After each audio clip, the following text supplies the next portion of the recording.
Bonsoir. Le sujet aujourd'hui est l'Ayoano, le territoire de l'individu Ayoa, le trésor de l'individu Ayoa. Excusez. Ici, je parle de trésor parce qu'en réalité, comme si jamais vous lisez la définition, vous allez voir la définition d'un trésor. Un trésor est une richesse. Et comme je le dis, la richesse, toute richesse provient de la terre. Toute richesse provient de la terre. Et donc, je n'avais pas véritablement grande chose à dire ici, mais parce que j'avais promis faire une vidéo, c'est pour cela que je suis là aujourd'hui. Sinon, les définitions des mots que j'ai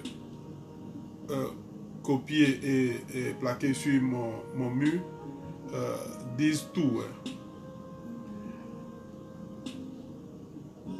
Ce que je voudrais ici énumérer est ce qu'on appelle les taxes et puis les impôts. En fait, les taxes là, ce n'est pas en réalité sur la personne que l'on prélève les taxes. Les taxes sont en réalité prélevées sur les productions des hommes, sur les productions humaines. Ce n'est pas réellement, on les produit, enfin pour les fonctionnaires et autres, on les déduit sur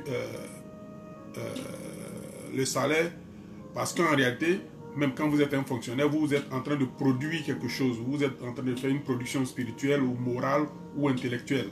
Et donc c'est cette production que vous donnez, c'est sur cette production que l'on prélève les taxes pour payer les services des hommes politiques.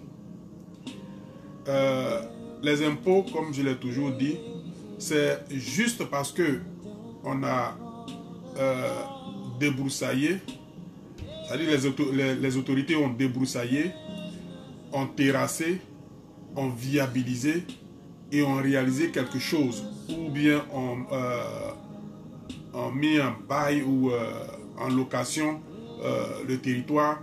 C'est pour ce faire qu'on prélève des intérêts sur ces espaces afin de ce qu'on appelle rembourser, parce que pour le débroussaillage et le terrassement et puis la viabilisation,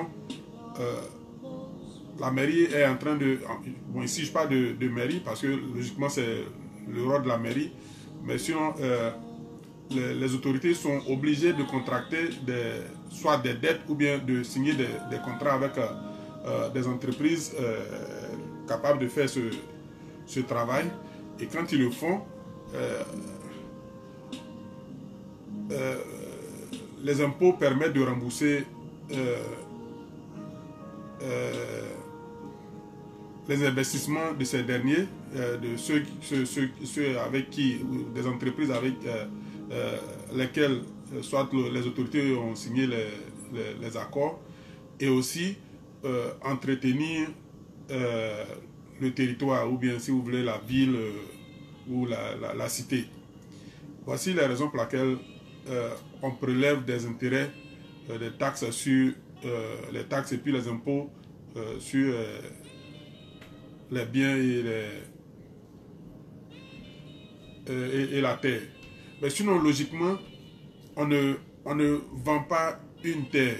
Ça, c'est la logique. Parce que comme je le dis toujours, quand vous vendez quelque chose, cette chose devient votre propriété privée. À chaque fois que vous avez vendu quelque chose à quelqu'un, la chose ne vous appartient plus jamais. Et comme je le dis tout le temps, l'Ayoano là, si aujourd'hui moi je dis, je tape ma poitrine pour dire, je peux dire à tout le monde que je suis un Ivoirien, mais l'Ivoirien va me poser la question, tu es Ivoirien d'où, tu viens d'où? Et je vais lui dire que je viens de l'Ayoano. Mais si jamais on a morcelé en terrain notre Ayoano et qu'on a vendu, et qu'un Américain soit très riche et qu'il parte payer une très grande portion, et que même peut-être un Ghanéen soit aussi riche qu'il parte payer une très grande portion, s'ils ont payé, ce n'est plus notre propriété. Ce sont, enfin, ces propriétés qu'ils ont payées sont à eux. Ces terrains qu'ils ont payés sont à eux. Donc, ils sont libres de l'exploiter comme bon leur semble. Mais voici l'erreur que les gens commettent quand on vend un terrain. Quand on vend un terrain, je prends le cas de la Yoanou, que nous ne connaissons même pas notre terrain. Nous ne savons même pas que peut-être qu'à 100 mètres ou bien à 2 mètres de profondeur, il y a du pétrole là-bas, ou bien il y a de l'or là-bas, il y a, je sais pas, du diamant là-bas. Mais quand vous vendez le terrain, que quelqu'un vient, qu'il paye ce terrain, il est libre de l'exploiter comme il le veut. Si une personne vient et puis elle paye ce terrain-là, cette surface de terrain-là, elle est libre de l'exploiter comme elle le veut. Et donc, on a vendu peut-être qu'une partie de la Yoanou à, je ne sais pas, un étranger qui est venu et qui peut-être qu'en creusant juste à quelques mètres de profondeur, tombe sur une fortune, tombe sur soit, je ne sais pas, de l'or ou du manganèse ou bien du fer ou du magnésium ou de toutes ces richesses, alors nous aurons perdu. Excusez-moi, il y a ma lumière qui s'est affaiblie. Et donc, vous allez voir que c'est un peu sombre. Et donc, nous aurons perdu. Et donc, ça peut se faire qu'on ne vend pas un terrain. Tout ce qu'on fait, on viabilise. On viabilise le terrain et on le met en location. Et une location ne veut pas dire que vous êtes propriétaire. Une location veut dire vous louez. C'est-à-dire à tout moment, nous pouvons vous dire, écoutez, nous avons besoin de notre terrain et que nous voulons le prendre. Et à tout moment, nous pouvons dire, écoutez, ce terrain, il y a quelqu'un qui a de bons projets et qu'il sera plus préférable de le céder à X. Si vous avez construit une maison là-dessus, ou bien quoi que ce soit, en ce sens que nous vous délogeons, mais en vous délogeant, nous allons construire peut-être que la même maison pour vous quelque part ailleurs, mais nous aurons besoin de notre terrain. Et c'est pour ce faire qu'on ne vend pas un terrain. Et comme je l'ai dit, la Yoanou n'appartient à personne. Aujourd'hui, la Yoanou, le territoire qu'on appelle la Yoanou, c'est comme la Côte d'Ivoire. La Côte d'Ivoire n'appartient à personne. La Côte d'Ivoire n'est pas la Côte d'Ivoire de Bédier, ce n'est pas la Côte d'Ivoire d'Alassane, ce n'est pas la... C'est juste, ils sont là juste parce qu'ils sont en train de faire un travail et qui est de nous diriger. Mais sinon, la Côte d'Ivoire n'appartient à personne. Et donc, la Yoanou n'appartient à personne. La Yoanou appartient à tous ses enfants, à tous ses fils et à toutes ses filles. Il n'y a pas Nana, propriétaire de terre, il n'y a pas celui-là, propriétaire. Ça n'existe pas. La Yoanou, là, toute personne qui est née dans la Yoanou, qui a des parents qui sont originaires de la Yoanou et qui se reconnaît ou bien qui se réclame de la Yoanou, est originaire de la Yoanou. La Yoanou lui appartient également au même titre que moi, Adou, que Akeyan Kofi, que Ngesa Ongion, que Ange Kessé, que tout le monde a là-bas, ou bien dans la Yoanou. Donc, ce n'est pas pour quelqu'un. Mais c'est pour se faire que si nous sommes là et que quelqu'un est en train de vendre notre territoire, c'est-à-dire notre richesse à nous, on ne doit pas rester les bras croisés. Je vous dis qu'on ne vend pas un territoire. En vérité, on ne vend pas un territoire. En anglais, ici, on appelle ça lease. Ça veut dire buy. On fait, comme je le dis, on terrasse, on débroussaille, on terrasse. Souvent, si c'est pour les... je sais pas, c'est pour faire les cultures et autres là, on irrigue et on vous les dispose. On vous les loue. Ce n'est pas votre propriété privée, vous les louez. La propriété, la Yoanou appartient aux Ayoa. Et donc, toute personne qui voudrait réaliser quelque chose là-bas, même que vous soyez à Ayoa ou pas, on vous les loue.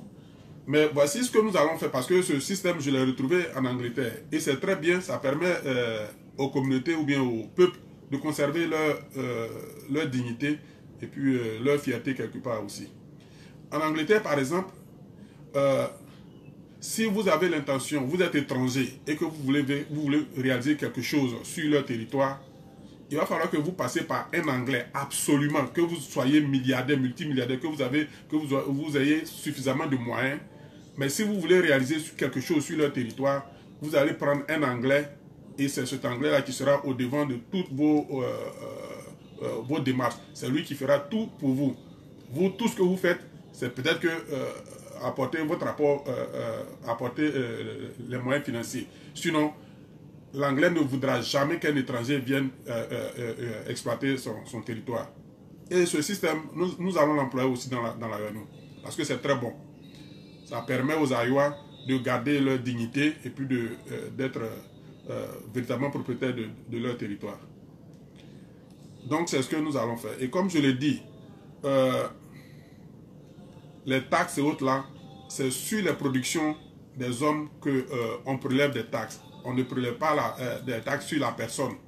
Et donc c'est selon ta production qu'on prélève des taxes. C'est-à-dire au lieu le travail que tu fais, tu produis ceci, tu produis tel nombre d'énergie, tu produis tel nombre de force.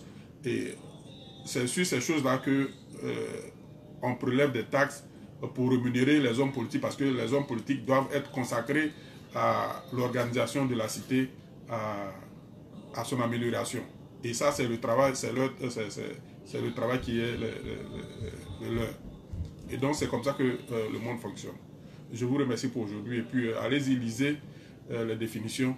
Et puis, apportez-moi vos idées.